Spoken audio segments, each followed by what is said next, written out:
Hello friends, welcome to my YouTube channel current affairs class.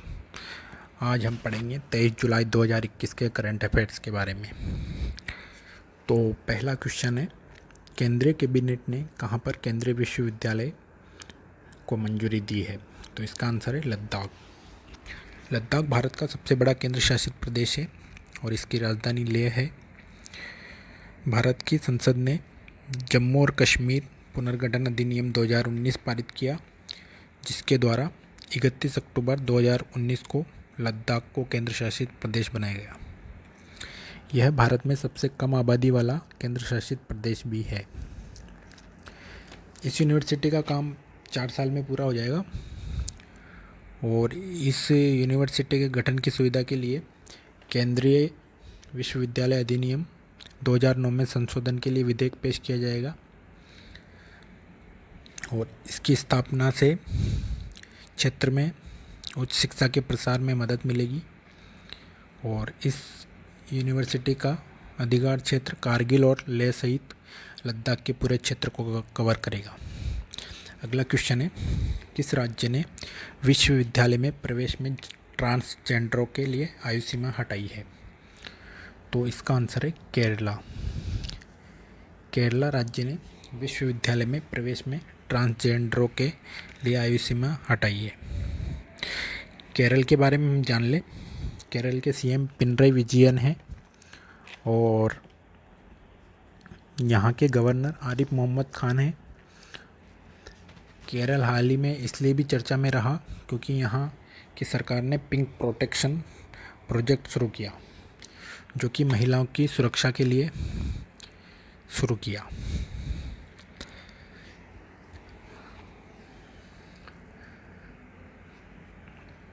अगला question है, किस सरकार ने युवा नीति 2021 को मंजूरी दी है? इसका आंसर है मेघालय। मेघालय की सरकार ने युवा नीति 2021 को मंजूरी दी है।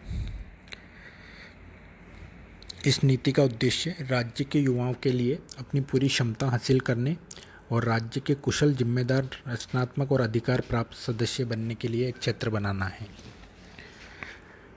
मेघालय के बारे में हम जान लें। मेघालय की राजधानी शिलोंग है और यहाँ के गवर्नर सत्यपाल मलिक हैं और यहाँ के चीफ मिनिस्टर कॉनराड संगमा हैं। अगला क्वेश्चन है, फिडे किस खेल का अंतर्राष्ट्रीय महासंघ है? तो इसका आंसर है शतरंज। यह फिडे का लोगो है। फिडे विश्व शतरंज महासंघ है जिसका मुख्यालय स्विट्जरलैंड के लुसाने में है।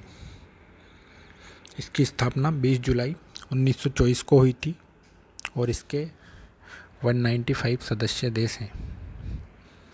अगला क्वेश्चन है, चेकमेट स्टेल्थ लड़ाकू विमान जो हाल ही में सुर्खियां बटोर रहा था, किस देश से संबंधित है? तो इसका आंसर है रूस। ये चेकमेट लड़ाकू विमान है जो पिक में दिख रहा है।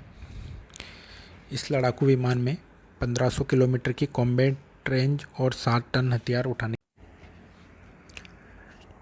अगला क्वेश्चन है, किस भारतीय राज्य ने नवजात श्रवण स्क्रीनिंग के लिए automated auditory brain stem response system launch किया है? इसका आंसर है पंजाब। अगला क्वेश्चन है, किसे हाल ही में संयुक्त राष्ट्र कर समिति में सदस्य नियुक्त किया गया है? तो इसका आंसर है रश्मि आर दास। संयुक्त राष्ट्र कर समिति के बारे में हम जान लें। इसे अंतर्राष्ट्रीय सहयोग पर विशेषज्ञों की संयुक्त राष्ट्र समिति के रूप में जाना जाता है। यह समिति देशों के प्रयासों को मजबूत और दूरदर्शी कर नीतियों को आगे बढ़ाने में मदद करती है। यह समिति कई या दोहरे कराधान और गैर कराधान को रोकने के अपने प्रयासों में देशों की भी सहायता करती है। यह समिति विकासशील देशों और उनके विभिन्न नीतिगत वातावरणों पर भी ध्यान देती है। इस समिति के नवनियुक्त सदस्यों में अधिकांश विकासशील देशों से हैं। अगला क्वेश्चन है, वर्ल्ड हेरिटेज कमेटी ने हाल ही में किसे यूनेस्को की विश्व विरासत सूची से हटा दिया है? इसका आंसर है Liverpool maritime mercantile city. Liverpool maritime mercantile city, जिसे हाल ही में यूनेस्को की विश्व विरासत सूची से हटा दिया गया है। इस सिटी में पियर हेड, अल्बर्ट डॉक और विलियम ब्राउन स्ट्रीट सहित 6 स्थान शामिल थे। वर्ष 2004 में लिवरपूल के डॉक को यूनेस्को की विश्व धरोहर स्थल के रूप में सूचीबद्ध किया गया था। अगला क्वेश्चन है, ओलंपिक गेम्स 2032 का आयोजन किस शहर में करने की घोषणा की गई है? तो इसका आंसर है ब्रिस्बेन। ब्रिस्बेन ऑस्ट्रेलिया में स्थित है और अंतर्राष्ट्रीय ओलंपिक समिति ने 2032 ग्रीष्मकालीन ओलंपिक की मेजबानी का अधिकार ऑस्ट्रेलिया के ब्रिस्बेन शहर को दिया है।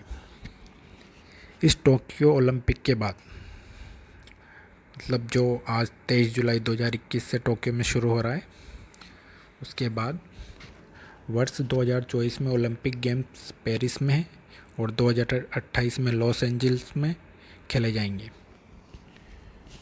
और इससे पहले 2 बार ऑस्ट्रेलिया ओलंपिक गेम्स की मेजबानी कर चुका है, तो 2032 में तीसरी बार होगा जब ऑस्ट्रेलिया में ओलंपिक गेम्स होंगे।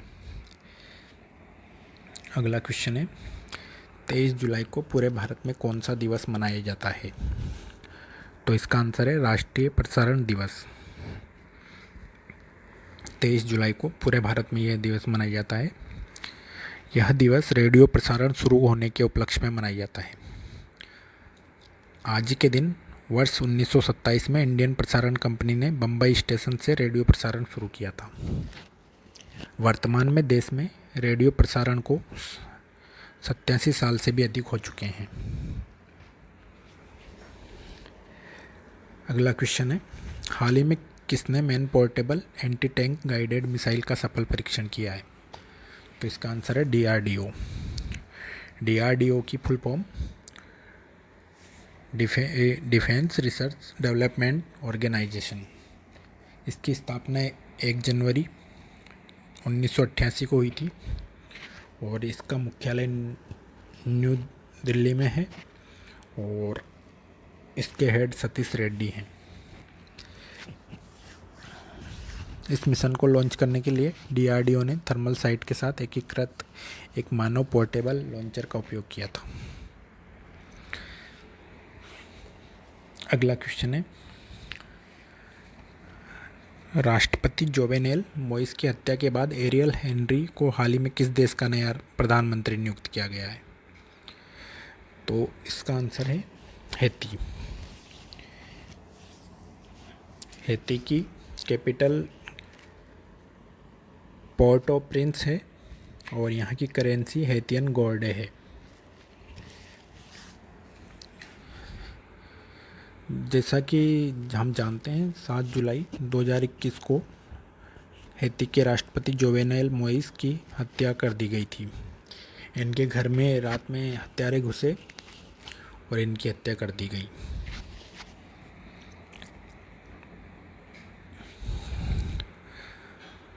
अगला क्वेश्चन है, आदर्श स्मारक योजना के तहत किस राज्य में 3 स्मारक आदर्श स्मारक के रूप में चिन्हित किए गए हैं? तो इसका आंसर है आंध्र प्रदेश। आंध्र प्रदेश में 3 स्मारक आदर्श स्मारक के रूप में चिन्हित किए गए हैं। आंध्र प्रदेश के बारे में हम जान लें। आंध्र प्रदेश की राजधानी अमरावती है और यहाँ के गवर्नर विश्वभूषण हरिचंदन हैं और यहाँ के मुख्यमंत्री YS जगनमोहन रेड्डी हैं।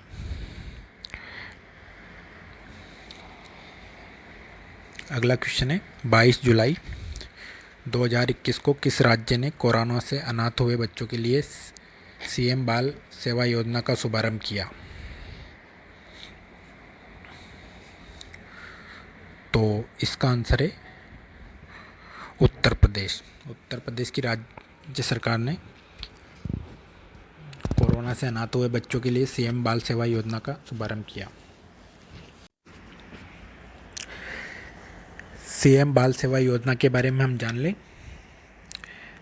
इस योजना के तहत सभी पात्र लाभार्थियों को 4,000 की आर्थिक सहायता प्रति माह प्रदान की जाएगी। यह आर्थिक सहायता बच्चे की देखभाल के लिए होगी और बच्चे को वयस्क होने तक यह प्रदान की जाएगी। उत्तर प्रदेश के बारे में हम जान लें। उत्तर प्रदेश की राजधानी लखनऊ है। यहाँ के सीएम योगी आदित्यनाथ हैं और यहाँ की गवर्नर आनंदीबेन पटेल हैं। अगला क्वेश्चन है, दलित बंधु योजना किस राज्य की पहल है? तो दलित बंधु योजना तेलंगाना राज्य की पहल है। इसके अनुसार राज्य के दलितों के सशक्तिकरण के लिए यह कार्यक्रम चलाया जा रहा है और इसके तहत गरीबी रेखा से नीचे जीवन यापन करने वाले प्रत्येक लाभार्थी दलित परिवार को 10 लाख रुपए की आर्थिक सहायता प्रदान की जाएगी। तेलंगाना के बारे में हम जान लें। यहाँ की राजधानी हैदराबाद है और यहाँ के मुख्यमंत्री के चंद्रशेखर राव हैं और यहाँ के गवर्नर तमिलिसाई सौंदरराजन हैं।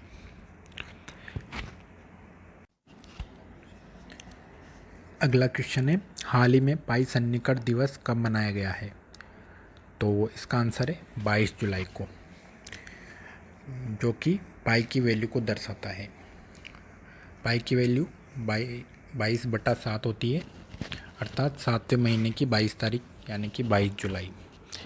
इसलिए 22 जुलाई को पाई सन्निकट दिवस मनाया जाता है। और अंतर्राष्ट्रीय पाई दिवस 14 मार्च को मनाया जाता है। थैंक यू फ्रेंड्स, आज के लिए इतना ही। Please subscribe channel for new updates. Thank you.